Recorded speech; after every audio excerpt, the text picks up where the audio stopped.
फूल fans सत्ता का संग्राम अपने चुनावी रथ को लेकर पहुंच गया है मंदसौर। और मंदसौर मध्य प्रदेश का आखिरी संसदीय क्षेत्र आप कह सकते हैं, राजस्थान से सटा हुआ लोकसभा क्षेत्र। और सबसे बड़ी बात कि यहाँ पर बीजेपी बहुत ही कंफर्टेबल पोजीशन में है, बीजेपी का गढ़ ये माना जाता है। लेकिन इस बार बीजेपी और कांग्रेस के बीच यहाँ पर टक्कर बताई जा रही है। सुधीर गुप्ता हैं जो 2 बार से सांसद हैं, 2014 से लगातार जीते हैं, इस बार भी चुनाव मैदान में है। और दूसरी तरफ कांग्रेस के प्रत्याशी हैं जो उज्जैन से आए हैं। लेकिन सबसे बड़ी बात यह कि इस क्षेत्र ने उप मुख्यमंत्री दिया है, जगदीश देवड़ा यहाँ से उप मुख्यमंत्री हैं। तो कितनी ज्यादा उम्मीदें पूरी हुई हैं, क्योंकि विधानसभा चुनाव में ये देखा गया कि 8 विधानसभा क्षेत्रों में से सीटों में से 5 बीजेपी को गंवाना पड़ा, कांग्रेस को जीत मिली।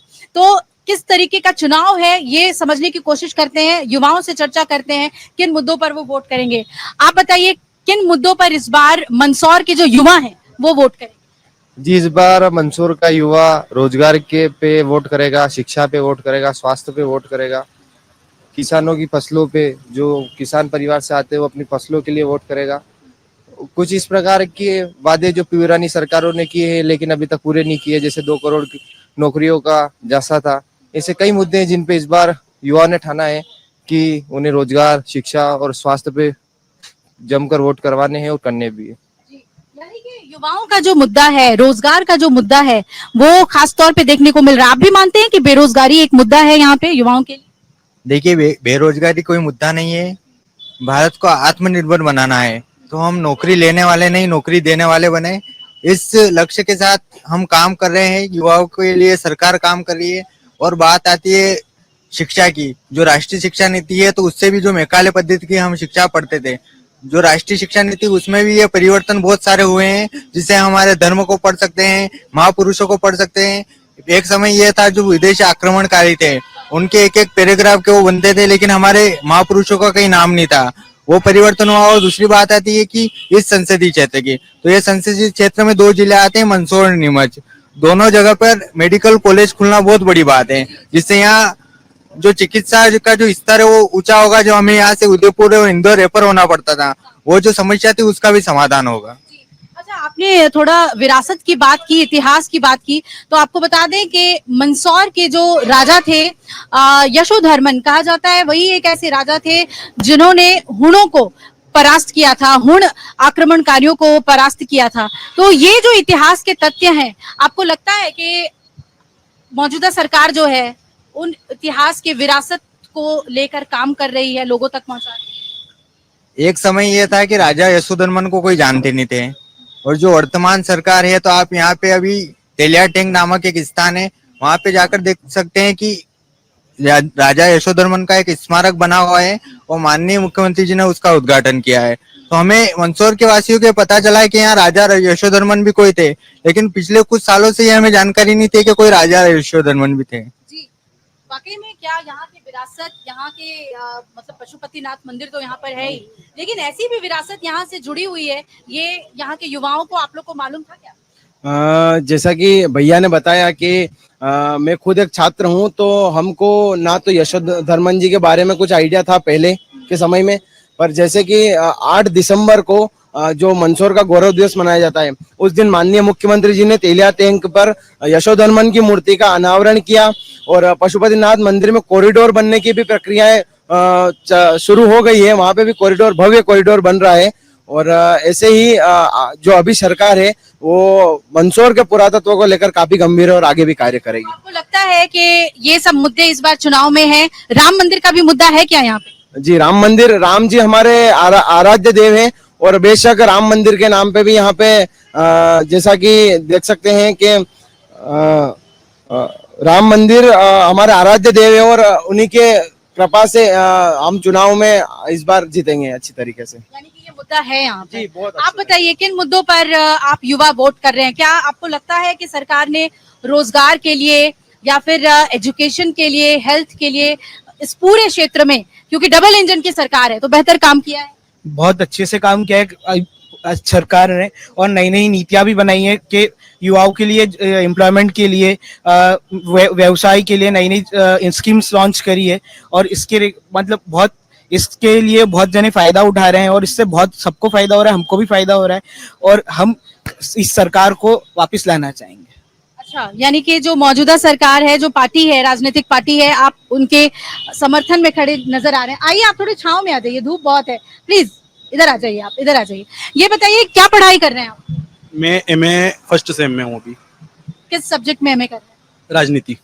अच्छा, तो पॉलिटिकल साइंस आपका सब्जेक्ट है, तो आप तो भारतीय राजनीति पर ही कुछ टिप्पणी करें। ये लगातार कहा जा रहा है कि जिस तरीके से कांग्रेस के नेता बीजेपी में शामिल हो रहे हैं, तो एक विपक्षहीन जो परिदृश्य बन रहा है, तो विपक्ष को आप कैसे देख रहे हैं और लोकतंत्र के लिए विपक्ष आपके हिसाब से कितना महत्वपूर्ण है?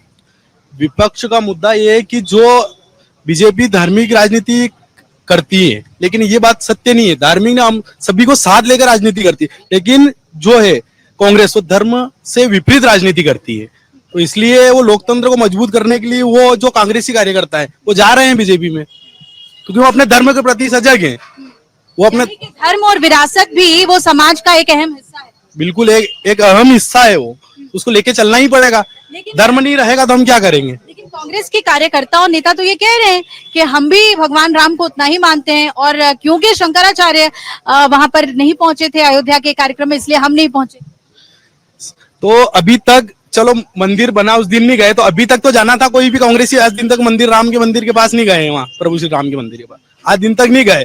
कभी हमने उनको देखा नहीं कि वो इस मंदिर में जाके वहाँ आए। एक भी कार्यकर्ता तो जाना था वहाँ। तो ये बात जो है वो यहाँ के युवाओं को भी खटक रही है। तो युवाओं को खटकेगी, क्योंकि अपने धर्म तो सबका है, अपना हिंदू धर्म है कि नहीं ये है, तो उसके लिए तो हम उनको करना ही है। लेकिन एक स्वस्थ डेमोक्रेसी के लिए, लोकतंत्र के लिए विपक्ष का होना तो जरूरी है। पर जो विपक्ष मुद्दे वो उठा रहे हैं, महंगाई, बेरोजगारी, आपको लग रहा है कि अपने कर्तव्य निर्वहन वो कर रहे हैं?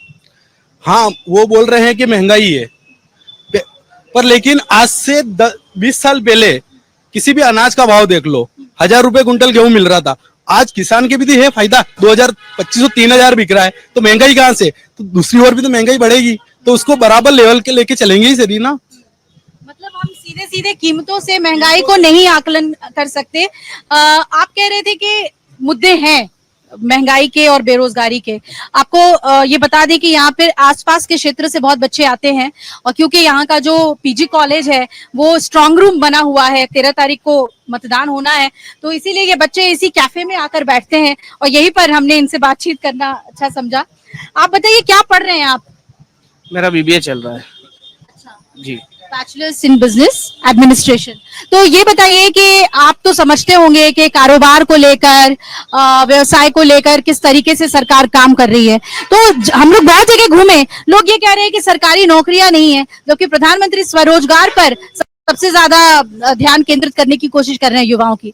इस पॉलिसी को आपको लगता है कि इस पर जो है पीएम के फेवर में ये पूरी पॉलिसी जाएगी और लोग वोट करेंगे? नहीं, बिल्कुल भी वोट नहीं करेंगे। इस बार युवा परिवर्तन चाहेगा, क्योंकि जिस प्रकार से नरेंद्र मोदी जी जब सत्ता में आए थे 2014 में, उन्होंने कहा था कि मैं हर 2 करोड़ नौकरियां प्रतिवर्ष दूंगा। मुझे नहीं लगता कि अभी 7-8 साल हो गए कि नरेंद्र मोदी जी ने ये जो वादा युवाओं के तरफ पूरा करा है, और इस बार युवा ने पूरा मन बना लिया है कि इस बार भाजपा को हटाना है। और सबसे महत्वपूर्ण मुद्दा, ज्यादा दूर नहीं जाते हुए मैं मंदसौर की बात करता हूं कि श्रीजी नर्सिंग कॉलेज का मुद्दा, भारतीय जनता पार्टी ने शिक्षा को एक व्यापार बना दिया है। शिक्षा के मंदिर में जब पढ़ाई का सबको समानता है तो फीस में अंतर क्यों? एक ही छात्र, एक ही वर्ग, एक ही जाति के होने के बावजूद उसकी फीस, एक ही कक्षा में होने के बावजूद उसकी फीस एक की 90,000 है और एक की 1.5 लाख है। तो क्या ये प्रशासन की जेब में जा रहा है या भारतीय जनता पार्टी की जेब में जा रहा है? ये भारतीय जनता पार्टी ने व्यापार बना दिया है। और हम एनएसयूआई के साथ ही वहाँ श्रीजी नर्सिंग कॉलेज पहुंचे, छात्रों की बात को मानने के बाद हम डायरेक्टर के ऑफिस में पहुंचे तो वहाँ बड़े से बड़े भारतीय जनता पार्टी और आरएसएस के प्रमुखों की तस्वीर लगी हुई थी। ये भारतीय जनता पार्टी शिक्षा को व्यापार बना दिया है, शिक्षा को खत्म कर दिया नरेंद्र मोदी जी ने। तो ये बहुत ही आप गंभीर आरोप लगा रहे हैं कि फीस को लेकर समानता नहीं है। तो क्या भ्रष्टाचार में लिप्त है यहाँ के जो नेता हैं? विधायक की भी रिपोर्ट कार्ड की बात करना चाहूंगी, सांसद के भी रिपोर्ट कार्ड की बात करना चाहूंगी, क्योंकि आप लोग यहाँ के लोगों ने, जनता ने उनको वोट दिया है, जिताया है। तो कैसे उन्होंने काम किया है, उनके काम पर क्या कहना चाहिए? देखिए, भारतीय जनता पार्टी के नेता पूरी तरीके से भ्रष्टाचार में लीन हो चुके हैं। और जब हम फ्रीजी नर्सिंग कॉलेज पहुंचे, वहां पर उन्होंने प्रशासन को बुला के हम पर दबाव बनवा के, छात्रों पे दबाव बनवाया कि तुमको फेल कर देंगे, तुमको कॉलेज से निकाल देंगे, और हमको और हमारे एनएसयूआई के साथियों को जेल में बंद कर दिया गया। ये भ्रष्टाचार कर रही है भारतीय जनता पार्टी। और आप देखिए, विधायक जो यशपाल सिंह जी विधायक थे, तो मतलब उन्होंने कुछ न कुछ करा होगा, तभी जनता ने परिवर्तन करके विपिन जी जैन को कांग्रेस से विधायक बनाया। और इस बार भी सुधीर जी गुप्ता का हारना तय है, और इधर से दिलीप सिंह जी गुर्जर भारी मतों से विजय सांसद बनेंगे। दिलीप सिंह गुर्जर जी उज्जैन संभाग से आते हैं, बाहर से आए हैं, और ये जो आपके सहपाठी जो आरोप लगा रहे हैं कि कहीं ना कहीं एक दबाव की राजनीति करने की कोशिश कर रही है बीजेपी, एनएसयूआई को दबाने की कोशिश हो रही है, क्या कहना चाहेंगे आप इसमें? आपने तो कहा कि बहुत अच्छा काम हो रहा है, विरासत को लेकर सरकार काम कर रही है। देखिए, इनके पास कैंडिडेट है नहीं, तो ये बाहरी व्यक्ति को लेके आए। इनका यहाँ हारना तय है। पहले भी बहुत अच्छी लीड के साथ जीते थे, और आज इस बार और अच्छी लीड के साथ। विधानसभा चुनाव में क्यों नतीजे जो हैं वो बीजेपी के पक्ष में नहीं रहे? आपको क्या लगता है वो बदलाव आखिर क्यों हुआ? 8 में से 5 सीटें तो मतलब एक सही पिक्चर है कांग्रेस के लिए। कुछ समस्याएं रहती हैं, उनका समाधान समय पे नहीं हो पाता है, लेकिन उनका समाधान अब हुआ है, तो अब इस बार हम अच्छी लीड के साथ जीते हैं। इस कारण से कहीं ना कहीं विधानसभा में हम पीछे रह गए, लेकिन लोकसभा में बहुत अच्छे मतों से जीते हैं। आप एबीवीपी से हैं? जी, विद्यार्थी परिषद से हैं। आप लोग दबाव बना रहे हैं एनएसयूआई के छात्रों पर? देखिए, हम दबाव बनाने का काम नहीं करते हैं। अब एनएसयूआई एबीपी की बात आई है, तो आपने जेएनयू का नाम सुना ही है। वहां पे नारे लगते थे, भारत तेरे टुकड़े होंगे इंशाल्लाह इंशाल्लाह। और यही कन्हैया कुमार लोग ये नारे लगाते थे, ये इनके राष्ट्रीय अध्यक्ष बने। उससे पहले फिरोज खान जो थे, उनके ऊपर 2 आरोप लगे हुए थे रेप के, तो भी वो राष्ट्रीय अध्यक्ष थे। तो ऐसे लोग इन लोगों का प्रतिनिधित्व करते हैं, तो कहीं ना कहीं ये यही सोचेंगे कि हमें दबाव बनाया हुआ है। आप आज भी भारत तेरे टुकड़े होंगे उन्हीं नारों पर चल रहे हैं? नहीं, उसके बाद वहाँ विद्यार्थी परिषद सक्रिय है। हमारे जो राष्ट्रीय मंत्री है सुश्री निधि त्रिपाठी दीदी, उन्होंने बहुत संघर्ष किया, और आज हम बहुत गर्व के साथ बोल सकते हैं कि वहाँ ये नारे लगते हैं, भारत माता की जय, वंदे मातरम, ये नारे वहाँ लगते हैं आज। एक करेक्शन भी मैं कर दूं, जब हम विधानसभा चुनाव की बात कर रहे हैं तो देखिए 8 में से 7 सीटें भाजपा के पास गई हैं और 1 सीट जो है वो कांग्रेस के पक्ष में गई है। तो विधानसभा चुनाव का ट्रेंड अगर जारी रहता है तो यहाँ पर बीजेपी को नुकसान हो सकता है। और भी लोग यहाँ पर आए हैं, छात्र आए हैं। ये राजनीति देखते हैं आप लोग एबीवीपी एनएसयूआई के? बिल्कुल देखते हैं। आप भी किसी से जुड़े हुए हैं? एबीवीपी से जुड़ा हुआ। आप एबीवीपी से जुड़े हुए हैं? बिल्कुल। एनएसयूआई के छात्र ये क्यों कह रहे हैं कि हमारे ऊपर दबाव की राजनीति कर रहे हैं? उनको दबाव लग रहा होगा, हम तो सबको साथ में लेके चलते हैं। हम सब छात्रों को साथ में लेके चलते हैं। हमारा संगठन कभी ऐसा किसी को नहीं सोचता है कि आप एनयूसीआई वाले हो, कि आप एबीवीपी वाले हो। हम सबके काम करने के लिए बैठे हैं और हम सबका काम कराते हैं। तो ये कॉलेज में जो फीस को लेकर जो असमानता की ये बात कर रहे हैं, ये किसी छात्र से ज्यादा लिया जा रहा है, किसी छात्र से कम लिया जा रहा है, ऐसा हो रहा है? ये इसका न्यायालय पे गया है, ये न्यायालय इसका देखेगा। इसका हम लोग कुछ नहीं बोल सकते। ये मैटर कोर्ट पहुंच गया? मैटर कोर्ट पहुंच चुका है। तो कैसे देख रहे हैं आप दोनों उम्मीदवारों को, दिलीप सिंह गुर्जर और दूसरी तरफ सुधीर जी जो कि सिटिंग एमपी हैं, कैसे देख रहे हैं दोनों के मुकाबले? सिटिंग जो एमपी है सुधीर जी के काम बहुत अच्छे हुए हैं। यहाँ पे ब्रिजेस वगैरह या मंदसौर का डेवलपमेंट बहुत अच्छा करा है, नीमच का भी बहुत अच्छा डेवलपमेंट करा है, और अपना जावरा से भी बहुत अच्छा डेवलपमेंट हुआ है। बहुत अच्छा डेवलपमेंट हो रहा है। चलिए, एक यहाँ पर बहन भी है मेरे साथ में। क्या पढ़ती हैं आप? मैं अभी बीकॉम फाइनल ईयर में हूँ। अच्छा, बीकॉम फाइनल में है आप, और यहाँ के कॉलेज की बातें हम लोग कर रहे हैं। तो ये बताइए कि शिक्षा के क्षेत्र में कितना काम हुआ है मंदसौर में, लड़कियों को कितना मौका मिला है? क्योंकि आपके यहाँ तो कहा जाता है बीजेपी का गढ़ है, आपके यहाँ से डिप्टी सीएम भी हैं जगदीश जी, तो कितना ज्यादा काम हुआ है? मैम, सबसे पहले तो नमस्ते। मेरा नाम हर्षिता राठौर है, और मैं ये कहना चाहूँगी कि जैसा आपने एजुकेशन के फील्ड में कहा, तो मैम एज अ स्टूडेंट हमारे जो कि कॉलेज में बहुत प्रगति हुई है। आपने लड़कियों के क्षेत्र में भी कहा, तो लड़कियों के भी क्षेत्र में बहुत प्रगति हुई है। स्पेशली अगर हम देखा जाए तो उनके लिए डिफरेंट स्कीम, स्कॉलरशिप ये भी बनाई गई है ताकि लड़कियां ज्यादा से ज्यादा पढ़ सके। जो माँ बाप अपनी बेटियों को मतलब भेज नहीं सकते, कुछ फाइनेंशियल कंडीशन और जिनकी भी वजह से, तो भेज नहीं सकते से आपका मतलब है कि यहाँ के बच्चे ज्यादा कोटा जाते हैं? नहीं, ऐसा कुछ नहीं है। सी, बच्चे अगर जिनको पढ़ना है तो वो यहाँ पे भी पढ़ सकते हैं और वो कोटा में भी पढ़ सकते हैं। मेन ये विजन हो जाए कि हमें पढ़ना है, ये एजुकेशन सिस्टम में हमारे यहाँ के जो मंदसौर के जो कॉलेजेस है, गवर्नमेंट हो प्राइवेट हो, जो भी कॉलेजेस है उसमें पढ़ाई बहुत अच्छी हो रही है। वहाँ पे लड़कियों के लिए भी बहुत अच्छी फैसिलिटीज है।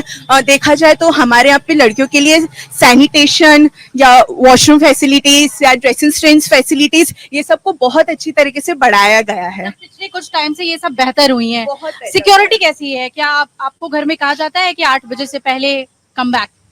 मैम ऐसा तो कुछ नहीं है कि आपको आना ही है 8 बजे से पहले, बट अगर मैं देखा जाऊं, मेरा एक भाई है ना, तो अगर हमारे घर में ये कि आपको 10 बजे से पहले आना है, 10 बजे तक आना है, तो वो मेरे लिए भी है और वो मेरे भाई के लिए भी है।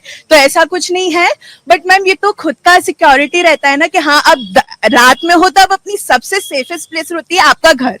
तो अगर हमारे सेफेस्ट प्लेस है तो हम घर में रहे। और चलिए ऐसे 8-10 ऐसा तो कुछ भी नहीं है। अभी बहुत लड़कियां यहाँ पे नहीं दिख रही हैं, दोपहर का वक्त है, कॉलेज आपका बंद है। ये बताइए कि यहाँ पे ग्रामीण क्षेत्र ज्यादा है इस लोकसभा Yes, हाँ सीट में, जी, हाँ जी। तो आपके क्लास में क्या गांव से आकर पढ़ने वाली लड़कियां हैं? यस मैम, बहुत सारी गांव से आकर, अपने जो भी मंदसौर जिले में जितने भी आसपास के जो गांव है, बहुत सारी गांव की लड़कियां आके यहाँ पे पढ़ती है। लाडली बहना फैक्टर है इस बार वोट में? Ladli Behna factor. Yes ma'am. तो आप क्या सोच के वोट करेंगे?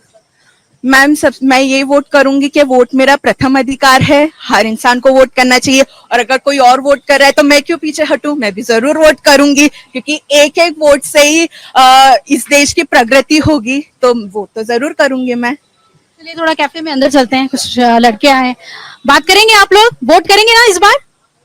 वोट करेंगे? वोट ही नहीं आया हमारा। आपका वोट आईडी नहीं बना इस बार?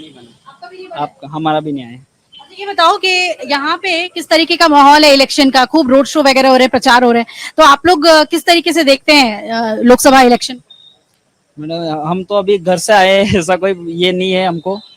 यही क्या है ना आप? हाँ, अपन पास से गांव से है, डोरवाडी से। ये बताओ कि कितना काम हुआ है यहाँ पे? काम हुआ है? बहुत हुआ है मैडम, विकास हुआ है। मंदसौर, मलारगढ़ सब क्षेत्र में विकास हुआ है। बीजेपी सरकार ने बहुत विकास किया तो पढ़ाई के लिए ऐसा तो नहीं होता है कि मम्मी पापा बोले बाहर जाना, बाहर भेजना? नहीं, वैसे हमारा मंदसौर क्षेत्र में बहुत ही विकास है, पढ़ाई के क्षेत्र में और सब क्षेत्र में विकास ही है। कोई दिक्कत नहीं है हमें तो पढ़ाई से। कुछ ऐसे छात्र छात्राएं हैं जिनका जो वोटर आईडी है वो इस बार नहीं बन पाया है, एलिजिबल हो गए हैं वो मतदान करने के लिए। कुछ और छात्र भी आ गए, इनसे भी बात करते हैं। आइए इधर आइए। छात्रगण हैं आप लोग और 1 महीने की छुट्टी मिली हुई है आप लोग को, स्ट्रांग रूम बना हुआ है आप लोगों का कॉलेज। तो क्या कैसा माहौल है इस बार चुनाव का? यहाँ चुनाव का तो सही माहौल चल रहा है अभी। मतलब कि राष्ट्रहित में वोट देंगे, जो देश के लिए काम करेगा उसके लिए वोट देंगे हम, जो देश को आगे बढ़ाएगा, देश के सम्मान के लिए काम करेगा, यानी कि यूं के पैसा खाएगा, इन चीजों पे हम बिल्कुल वोट नहीं देंगे। जो राष्ट्र के लिए काम करेगा उसको वोट देंगे। ठीक है, तो राष्ट्र के लिए आप वोट करेंगे, यानी कि आपके लिए नेशनल इश्यूज जो है वो ज्यादा इंपॉर्टेंट है, ना कि यहाँ के लोकल इश्यूज? नहीं, लोकल इश्यूज भी रहते हैं पर नेशनल इश्यूज ज्यादा रहते हैं। क्या मतलब कि देश के लिए पहले प्रोत्साहित होना चाहिए, देश के लिए काम करना चाहिए। मतलब देश के लिए जो व्यक्ति कर रहा है उसका सपोर्ट करना चाहिए ना कि जो देश विरोधी के सपोर्ट करता है उनका सपोर्ट करना चाहिए। अच्छा ये बताइए कि क्योंकि ये ओबीसी रिजर्व सीट भी है, लेकिन जिस तरीके से जाति पे आधारित पॉलिटिक्स पे जो बयान आते हैं पॉलिटिशियंस के, राहुल गांधी कहते हैं कि हम तो आरक्षण और ज्यादा देंगे, प्रधानमंत्री कहते हैं कि ये तो दरअसल आरक्षण छीनने की कोशिश कर रहे हैं, इनका युवाओं पर क्या असर है? आप इसे कैसे? मैं क्या बोल सकता हूँ इस पे, जैसे नहीं देखते? नहीं देखता हूँ, मैं ये समझता भी हूँ, पर ये बात अपन हर चीज पे थोड़ी ना ले सकते। मतलब कि आप हर चीज को जाति पे नहीं ले सकते हो। आप अगर एजुकेटेड हो तो आपको जॉब भी मिलेगी, सब होएगा। आप अगर कुछ एजुकेटेड ही नहीं हो, कुछ नहीं हो, फिर आप जॉब की तलाश में हो, तो ऐसा थोड़ी ना होता। सबको रोजगार थोड़ी ना मिल सकता है, वो भी डिपेंड है, वो भी होता है ना कुछ। तो प्रधानमंत्री जो कहते हैं एंटरप्रेन्योरशिप के लिए, स्वरोजगार के लिए, वो बातें ज्यादा आपको सही लगती है, या फिर जो राहुल गांधी कहते हैं कि बेरोजगारी बढ़ी हुई है, सरकार भर्तियां नहीं निकाल रही? नहीं, बेरोजगारी तो कुछ नहीं, काम धंधे तो बहुत है। आप चाहो तो कुछ भी कर सकते हो, कुछ भी। आजकल फास्ट फूड के इतने ठेले चलते, कुछ भी कर सकते हो। आपको अगर रोजगार करना हो तो आप कुछ भी कर सकते हो। ऐसे नहीं आपको जॉब ही चाहिए। अब इतने जने, जॉब तो सबको मिल नहीं सकती है। जब कांग्रेस सरकार थी जब भी जॉब नहीं मिली सबको। ऐसा तो नहीं है कि जॉब सबको मिल गई उस टाइम पे भी, वो भी डिपेंड करता है ना। चलिए, ये बहुत ही प्रोग्रेसिव सोच के साथ छात्र बात कर रहे हैं। आप बताइए किस मुद्दे पर वोट करेंगे? राष्ट्रहित में। राष्ट्रहित क्या है आपके लिए? स्टूडेंट के लिए वोट करेंगे और क्या। जो जो सरकार छात्रों के हित में कार्य करेगी उसको ही वोट देंगे क्या। आपके आपके यहाँ तो भाई देखिए डबल इंजन की सरकार है, राज्य में भी आप हैं, केंद्र में भी बीजेपी है, और दूसरे में आपके तो जो उप मुख्यमंत्री हैं जगदीश देवड़ा जी, वो भी यही से हैं। तो क्षेत्र का विकास हुआ है, युवाओं के लिए काम हुआ? हुआ, हमारे क्षेत्र में हुआ कार्य हुआ। मैं खुद मलारगढ़ विधानसभा का हूँ जी। तो विधानसभा चुनाव में फिर क्यों कांग्रेस के पक्ष में वोट गए? हमारे उधर उस पक्ष में गए, बीजेपी पक्ष में। जगदीश जी देवड़ा बहुत वोटों से, भारी वोटों से विजय हुए। लेकिन बाकी क्षेत्र का बताइए, अपने को आइडिया नहीं बाकी। इस बार क्या लग रहा है? वापिस जीत जाएंगे। जीतेंगे। आप बताइए क्या चुनावी माहौल है? चुनावी माहौल पूरे देश में परिवर्तन का माहौल है। परिवर्तन का माहौल। हाँ, कैसा परिवर्तन? इधर आइए। परिवर्तन ये है कि मंत्री 5 साल के लिए चुने जाएंगे, प्रधानमंत्री 5 साल के लिए चुने जाएंगे, पर सरकार ने एक योजना निकाली अग्निवीर, उसमें सिर्फ युवा को 4 साल के लिए नौकरी दी जाएगी। तो अग्निवीर योजना आपको लगता है कि ये एक बहुत ही महत्वपूर्ण योजना सरकार लेकर आई, और ये सीधे तौर पर जो है वो युवाओं को इम्पैक्ट कर रहा है, असर डाल रहा है? बिल्कुल डाल रहा है ना मैडम। आप लाखों युवा देख लो, हर युवा सुबह उठ के जब दौड़ लगाता है, देश की रक्षा के लिए लगाता है, और जब उसको देश की रक्षा करने का समय आया है तो वो सिर्फ 4 साल के लिए रोजगार मिलेगा उसको। सबसे बड़ी कमी क्या लगती है आपको इस योजना में? सबसे बड़ी कमी युवाओं के साथ छल ही हो रहा है ना मैडम। प्राइवेटाइजेशन कर दिया पूरा, अडानी अंबानी जी की कंपनियां चल रही है। मंदसौर संसदीय क्षेत्र की बात करें अपने, तो यहाँ एक भी रोजगार नहीं युवाओं के लिए। सांसद जी बात करते हमने ये करा, यहाँ सब किसान है और अधिकतर किसान पुत्र हैं। किसानों की हालत तो ऐसी बेकार कर दी है इन्होंने, तो अब किसान पुत्र पढ़ेगा कैसे? अगर किसान पुत्र पढ़ भी रहा है तो उसके लिए रोजगार का कोई अवसर नहीं है। पूरी किसानों को भी 12 बजी हुई है, युवाओं की भी 12 बजी। युवा यहाँ पे खेती किसानी करते हैं, उनके लिए मौके हैं? खेती किसानी के आधुनिक खेती के लिए यहाँ कोई उपकरण, कोई शिक्षा, कोई ऐसी कुछ चीजें नहीं मिल पाई। जो रेगुलर खेती चल रही है मैडम वही चलती है। आधुनिक कृषि के क्षेत्र में कोई विकास के बारे में कोई चर्चा नहीं है। तो आप इस बार परिवर्तन के बारे में सोच रहे हैं? बिल्कुल, पूरा मैं परिवर्तन नहीं, पूरा देश का युवा ही परिवर्तन चाह रहा है इस बार। ये बताइए कि प्रधानमंत्री की बातें, उनकी गारंटी, और दूसरी तरफ राहुल गांधी की बातें, मंदसौर का युवा किस तरीके से इसे देखता है? देखो मैडम, प्रधानमंत्री जी की बातें करें तो उन्होंने आज से 10 साल पहले कहा था 15 लाख आएंगे, 2 करोड़ रोजगार देंगे। मुझे मंदसौर में 0 रोजगार दिखता है। पूरे देश में भी मेरे को लगता है कोई रोजगार दिया उन्होंने। रोजगार की अगर वो एग्जाम करवाते हैं तो पेपर लीक हो जाते हैं। और बात करें राहुल गांधी की, तो राहुल गांधी जी को हम जब भी देखते हैं वो मतलब आम लोगों की, जनता के बीच जाके मुद्दे सुनते हैं। अग्निवीर योजना के लिए जो कांग्रेस पार्टी और राहुल गांधी जी ने जो निकाला कि हम अग्निवीर खत्म करेंगे, तो वो युवाओं के बीच से निकल के आया क्वेश्चन है। मतलब राहुल गांधी जी के मन से क्वेश्चन नहीं है कि हम अग्निवीर खत्म करें। वो जब युवाओं के बीच गए, युवाओं ने जब उनको बताया कि हमारी पीड़ा ये है, तो उन्होंने ये लाया। तो ये फैसला कांग्रेस का और राहुल गांधी जी का अच्छा लगा। ये जो आरक्षण वाली राजनीति है, ये आपको सही लगता है? बिल्कुल मैडम, जो संविधान जो चला आ रहा है, संविधान से देश अभी तक चल रहा है। परिवर्तन करने से कुछ नहीं होगा। संविधान जो चल रहा है अभी तक हम खुश है संविधान से। किसी को कोई संविधान से कोई दिक्कत हुई नहीं। कोर्ट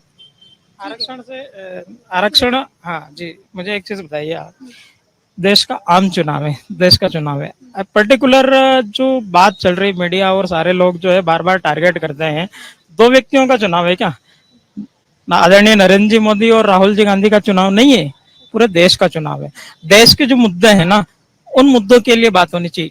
एम्प्लॉयमेंट, एजुकेशन, और जो जितने भी सेक्टर है जो आम आदमी जिससे प्रभावित है ना, उन मुद्दों को लेकर के चुनाव होना चाहिए।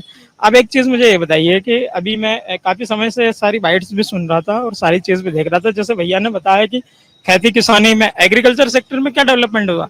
हमारा देश जो है, हमारे देश की इकोनॉमी जो है वो एग्रीकल्चर के ऊपर डिपेंड करती है ना। और 70 साल से हम लोग जो है अगर एग्रीकल्चर सेक्टर को डेवलप नहीं कर पाए तो हमारे लिए तो दुर्भाग्य की बात है। किसानों को आंदोलन करना पड़ रहा है, और जो अर्थव्यवस्था जिसकी जनक है, जिसके ऊपर डिपेंड है पूरी अर्थव्यवस्था, आप बताओ किसानों को एमएसपी वाले कानून जो थे, है ना, जब कांग्रेस गवर्नमेंट यूपीए सरकार में लाए गए तो बीजेपी गवर्नमेंट ने और बीजेपी पार्टी के लोगों ने विरोध किया। वही कानून बाद में ये लेकर के आए तो उन्होंने किया। देश जो है, पार्टियों की राजनीति का केंद्रीकरण मत करो। देश को सार्वभौमिक विकास होना चाहिए, सिर्फ सभी जाति वर्ग के लोगों का विकास होना चाहिए। आपने रिजर्वेशन की बात छेड़ी है। रिजर्वेशन जो है संविधान में क्यों दिया गया था, है ना, मूल भावना यह थी कि जो पिछले 5000 सालों से जो वर्ग समाज की मुख्य धारा से बिछड़े हुए हैं, उनको जो है रिजर्वेशन के आधार पर उनको प्रोटेक्ट करते हुए उन्हें जो है मौका दिया जाए और वो समाज की मुख्य धारा में शामिल हो। लेकिन हुआ क्या, आप मुझे बताओ? सबसे ज्यादा जो करप्शन के मामलों में, घोटालों में जो नेता लोग आए हैं वो रिजर्वेशन सेक्टर से आए क्या, कैटेगरी के लोग आए क्या, ये बताओ आप? अदर कैटेगरी के लोग सबसे ज्यादा भ्रष्ट निकल के आए। रिजर्वेशन के डेवलपमेंट में उनका एजुकेशन, उनका एम्प्लॉयमेंट, उनकी जो सुविधाएं हैं वो मिली क्या? मैं एक राहुल गांधी जो बात कह रहे हैं वो सही है। एक महत्वपूर्ण मामले पे आपको बताता हूँ। 35 सालों से एक जाति वर्ग यहाँ संघर्ष कर रहा है ना, और 17 सालों से भारतीय जनता पार्टी की सरकार चल रही है, और जो वर्तमान के जितने भी नेता हैं उन सबसे मिल चुके हैं, हमारा प्रतिनिधि मंडल भी मिल चुका है, सभी जाति वर्गों की जाति पंचायत हुई है। डोली जाति समुदाय के लोग जो है बार बार जाके मिलते हैं, ज्ञापन देते हैं, क्योंकि उनका क्या पॉलिटिकल कोई बंदा है नहीं है, उनके पास जनसंख्या बिखरे हुए लोग हैं, गरीब वर्ग के लोग हैं, आज उनकी कोई बात ही नहीं हो रही, ना उनकी जाति पंचायत। ओबीसी रिजर्व सीट है, उसके बाद रिजर्व सीट होने के बावजूद भी ओबीसी रिजर्व के लोगों से मिलने का समय नहीं मिलता है। 3 बार सिटिंग सीएम ने मिलने तक का समय नहीं दिया। डिप्यूटी सीएम जो है ना जगदीश जी देवड़ा साहब, उनसे भी 10 बार मिल चुके। प्रतिनिधि मंडल के साथ भी मैं गया था पिछली बार, और उन मुद्दों को लेकर के बात, हर बार आश्वासन के अलावा कुछ नहीं होता है। आप मुझे बताओ, मध्य प्रदेश में मंदसौर जिला जो है एक महत्वपूर्ण पहचान रखता है, दसपुर नगरी, यहाँ का टूरिज्म देख लो आप, टूरिज्म के क्या हालात है। तेलिया तालाब वाला मामला देख लो आप, अभी तक उसके ये है। पशुपतिनाथ वाला मामला देख लो आप। एजुकेशन की बात करो, एजुकेशन का सेक्टर होना चाहिए ना। यहाँ के बच्चे जो है कोटा की तरफ मुख क्यों करे? यहाँ भी तो एजुकेशन हब बनना चाहिए ना। यहाँ के बच्चों को भी तो रोजगार मिलना चाहिए ना। यहाँ के किसानों का भी तो रोजगार बढ़ना चाहिए ना। आम आदमी को भी तो रोजगार मिलना चाहिए ना। मतलब सर्वभौमिकता पे बात होनी चाहिए। बहुत अच्छी बात है आपने की, हर मुद्दे पर अपनी राय बेबाकी से रखी है। और ये यहाँ के छात्रों से हमने बातचीत की कैफे में, और मंदसौर की जनता या मंदसौर के जो युवा हैं एक परिपक्वता के साथ उन्होंने अपनी बात रखी कि देखिए राष्ट्रीय मुद्दे तो होते ही हैं वोटर्स के जहन में वोट करते वक्त, लेकिन जो स्थानीय मुद्दे हैं वो भी कम नहीं है। और यहाँ के ये जो वोटर्स हैं, युवा वोटर्स हैं, सोच समझ के अपना मतदान 13 तारीख को करेंगे। यही मसले, यही मुद्दे हम यहाँ के स्थानीय नेताओं से भी आज उठाएंगे शाम को 5 बजे। इस बीच आपसे ये अपील करते चलूं कि अपने ऐप स्टोर में जाके अमर उजाला जरूर आप डाउनलोड करें, साथ ही साथ ताजा तरीन खबरों से हमेशा आप अपडेट रहें। इसके लिए हमारे ऐप को डाउनलोड करें और ज्यादा से ज्यादा शेयर करें वीडियो को। फिलहाल युवाओं से चर्चा में इतना ही। कैमरामैन दिनेश के साथ अभिलाषा पाठक, मंदसौर से अमर उजाला के लिए।